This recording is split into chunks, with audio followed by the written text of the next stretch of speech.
మా ఆయన మొన్న మంది అయింది వారం రోజుల కింద. గవర్నమెంట్ హాస్పిటల్ తీసుకెళ్తే సీరియస్ ఉందంటే ఇక్కడ దేవుడి సర్కార్కి తీసుకొచ్చినాం. మంచిగా ట్రీట్మెంట్ చేసాము. మా ఆయన్ని బతికించారండి.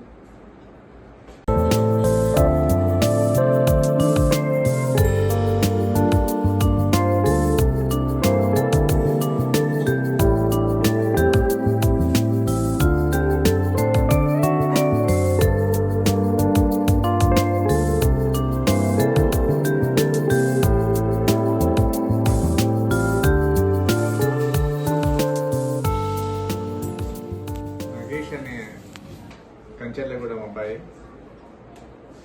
ప్రమాదవశాత్తు ఆర్గనోఫాస్కులస్ కాంపౌండ్ ఓపీసీ కాంపౌండ్ తాగడం జరిగింది. సో దాని తర్వాత వేరే హాస్పిటల్ పోయి అక్కడ ట్రీట్మెంట్ చేయించుకొని అక్కడ నయం కాకుండా సీరియస్ అయిన తర్వాత హాస్పిటల్ వాళ్ళు వేరే హాస్పిటల్ తీసుకోమని రిఫర్ చేస్తే సో మన దగ్గరికి లాస్ట్ స్టేజ్లో అంటే అప్పటికి గ్యాస్పింగ్ స్టేజ్లో వచ్చిండు. ఇంకొక 10 minutes అయితే కనుక ప్రాణం పోయే పరిస్థితిలో మన దగ్గర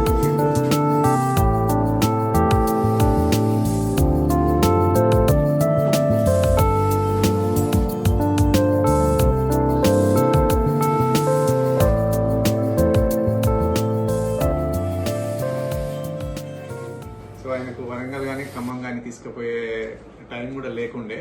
సో ఇమీడియట్గా మనం రిసర్స్టేట్ చేసి ఇంజక్షన్లు ఇచ్చి వెంటనే ట్యూబ్ వేసి వెంటిలేటర్ కనెక్ట్ చేసి ఆయన సాచురేషన్ 30-40 ఉన్న సాచురేషన్ కనుక 100% తీసుకొచ్చి హార్ట్ రేట్ కూడా చాలా స్లో ఉండే. సో అప్పుడు వెంటనే ట్రీట్మెంట్ స్టార్ట్ చేసి వెంటిలేటర్ కనెక్ట్ చేసి ఒక 3 days వెంటిలేటర్ మీద 4 days ఉన్న తర్వాత వెంటిలేటర్ డిస్కనెక్ట్ చేసి సో ఇవాళ పేషెంట్ స్టేబుల్గా ఉన్నాడు. సో ఇవాళ నాగేష్